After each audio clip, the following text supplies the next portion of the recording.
Mark chapter 15.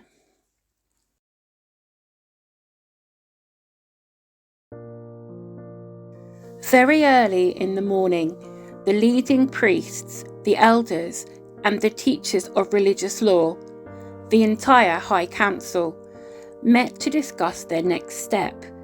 They bound Jesus, led him away, and took him to Pilate, the Roman governor. Pilate asked Jesus, "Are you the king of the Jews?" Jesus replied, "You have said it."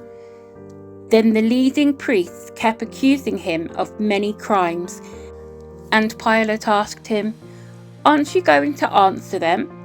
What about all these charges they are bringing against you?" But Jesus said nothing, much to Pilate's surprise.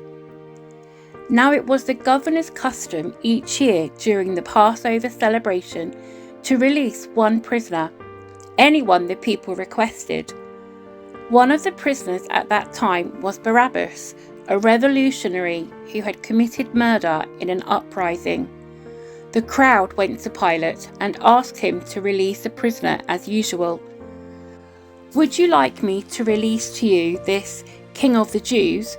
Pilate asked, for he realized by now that the leading priests had arrested Jesus out of envy.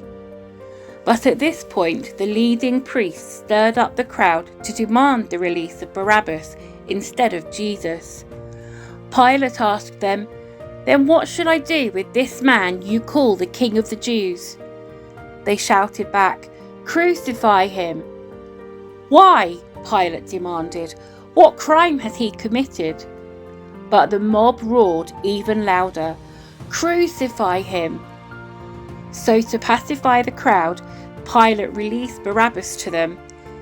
He ordered Jesus flogged with a lead-tipped whip, then turned him over to the Roman soldiers to be crucified.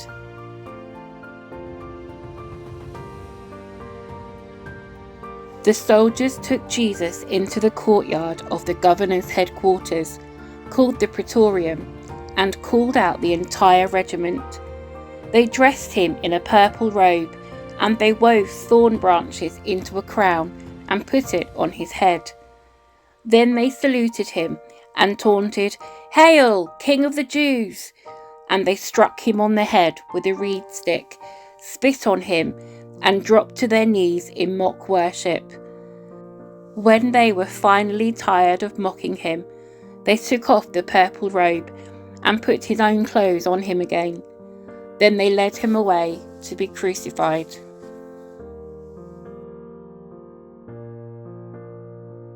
A passerby named Simon, who was from Cyrene, was coming in from the countryside just then, and the soldiers forced him to carry Jesus' cross. Simon was the father of Alexander and Rufus. And they brought Jesus to a place called Golgotha, which means place of the skull. They offered him wine drugged with myrrh, but he refused it. Then the soldiers nailed him to the cross. They divided his clothes and threw dice to decide who would get each piece. It was 9 o'clock in the morning when they crucified him. A sign announced the charge against him. It read, "The King of the Jews." 2 revolutionaries were crucified with him, one on his right and one on his left. The people passing by shouted abuse, shaking their heads in mockery. "Ha! Look at you now!" they yelled at him. "You said you were going to destroy the temple and rebuild it in 3 days. Well then, save yourself and come down from the cross." The leading priests and teachers of religious law also mocked Jesus. "He saved others," they scoffed, "but he can't save himself. Let this Messiah, this King of Israel, come down from the cross so we can see it and believe him." Even the men who were crucified with Jesus ridiculed him.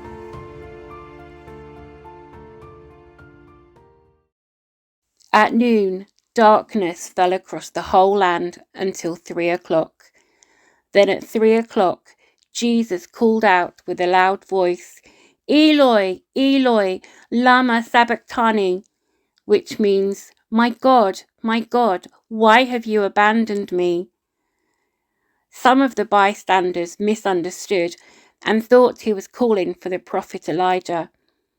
One of them ran and filled a sponge with sour wine, holding it up to him on a reed stick so he could drink.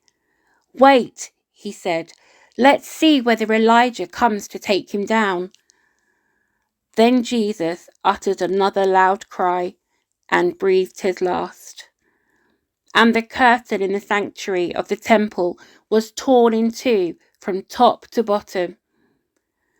When the Roman officer who stood facing him saw how he had died, he exclaimed, "This man truly was the Son of God." Some women who were there watching from a distance, including Mary Magdalene, Mary, the mother of James, the younger son of Joseph, and Salome. They had been followers of Jesus and had cared for him while he was in Galilee. Many other women who had come with him to Jerusalem were also there.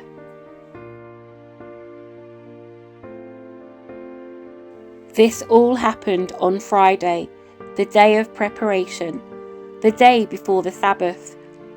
As evening approached, Joseph of Arimathea took a risk and went to Pilate and asked for Jesus' body. Joseph was an honoured member of the High Council, and he was waiting for the kingdom of God to come. Pilate couldn't believe that Jesus was already dead, so he called for the Roman officer and asked if he had died yet. The officer confirmed that Jesus was dead, so Pilate told Joseph he could have the body. Joseph bought a long sheet of linen cloth. Then he took Jesus' body down from the cross, wrapped it in the cloth, and laid it in a tomb that had been carved out of the rock. Then he rolled a stone in front of the entrance. Mary Magdalene and Mary, the mother of Joseph, saw where Jesus' body was laid.